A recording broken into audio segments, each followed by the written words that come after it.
Boa noite, pessoal. Espero que todos estejam muito bem, né? Aqui quem fala é o professor Rodrigo Andrade.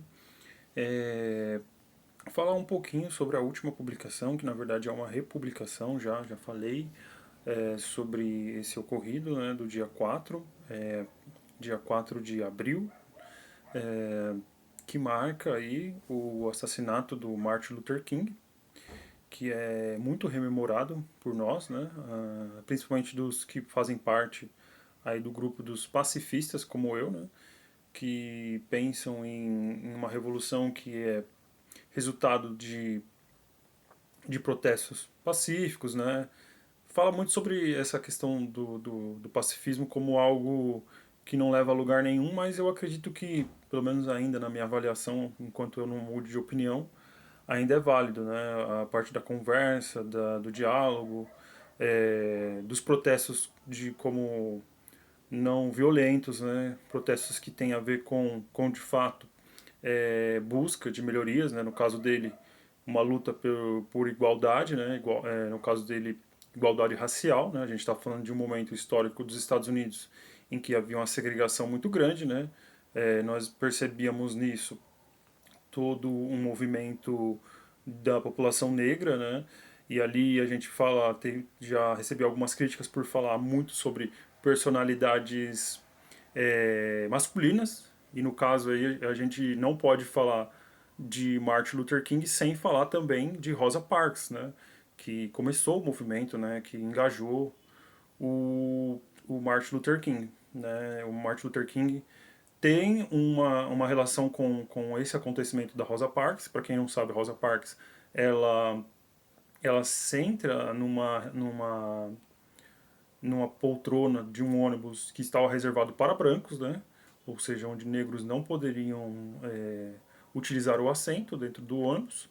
E isso causa um alvoroço na sociedade, porque existia uma segregação em que negros não poderiam usar o mesmo banheiro, o mesmo bebedouro, não poderiam adentrar certos locais, né, não eram bem-vindos. E um momento bastante rigoroso, um momento bastante violento, né? Não que esteja muito longe da nossa realidade, nós percebemos que essa violência ainda continua de maneira um pouco mais velada, né? Não velada, né? Mas muita gente gosta de encobrir essa violência que sofre com a relação do racismo, né? Nós percebemos não somente na sociedade brasileira, não somente na sociedade dos Estados Unidos.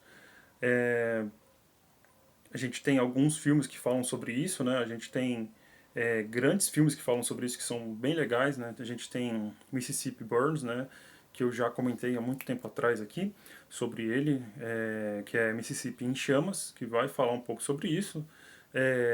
Também vai ter um segundo filme que fala também sobre isso, que é Tempo de Matar, com o Samuel L. Jackson e outro ator que agora não me recordo, mas também fala sobre isso, né? Sobre esse momento histórico dos Estados Unidos, que eu até indico para quem se interessa, né? E tem alguns filmes que falam também sobre a biografia do Martin Luther King e alguns que falam sobre a Rosa Parks.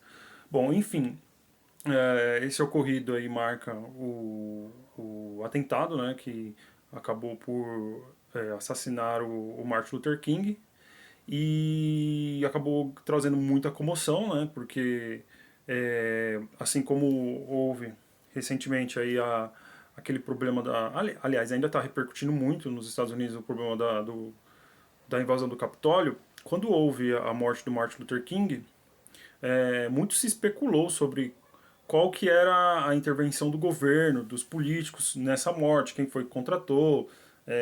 Houve muita especulação. Aí na década de 90, se não me engano, houve algumas investigações que chegaram a dizer que quem matou, de fato, quem encomendou a morte foi agentes da máfia, também ligados com políticos, né? Existia ali um dedo governamental, mas enfim, o debate é imenso, né? A memória dele tem que ser relembrada, né? Esses sujeitos, como eu coloquei no texto, eles são imortais, né? O Martin Luther King já tem um nome que é bastante imortalizado, né? Porque Martin Luther King nada mais é do que Martin Lutero, né? Ele também era pastor, então a gente está falando sobre protestos, né? Se você voltar atrás sobre essa perspectiva de Lutero, Lutero protestou, né? Quando ele pensou sobre a questão do pagamento de indulgências, né? Para quem também não sabe, indulgência era uma prática muito comum da Igreja Católica em que você redimia os seus pecados através de um pagamento, né? Você tem todo um modus operandi de como era feito isso, mas Lutero ele começa a pensar sobre a própria decisão de se arrepender claramente sobre os seus pecados, né? Se arrepender de fato do que foi feito, né? E você pagando, você talvez não se arrependeria, e também colocaria uma lógica aí de quem tem dinheiro consegue redimir os pecados. Aí tem toda uma lógica, né, sobre o protesto que ele faz, coloca as 90 e tantas teses lá, apregoa, né, e ele não tem intenção de separar a igreja. Ele quer o debate, né, assim como eu também penso muito nessa perspectiva de educação através do debate, né. O Martin Lutero coloca essas 90 e tantas teses, apregoa, né, lá e chama alguém para debater, porque ele fazia parte da academia. Ele estava dentro da academia, quando eu falo academia de ciências, ele era um professor e ele queria debater se a prática de fato era. Então ele traz essas 90 e tantas teses falando sobre como ele acreditava que era incorreto a utilização das teses, né? E aí ele chama para o debate.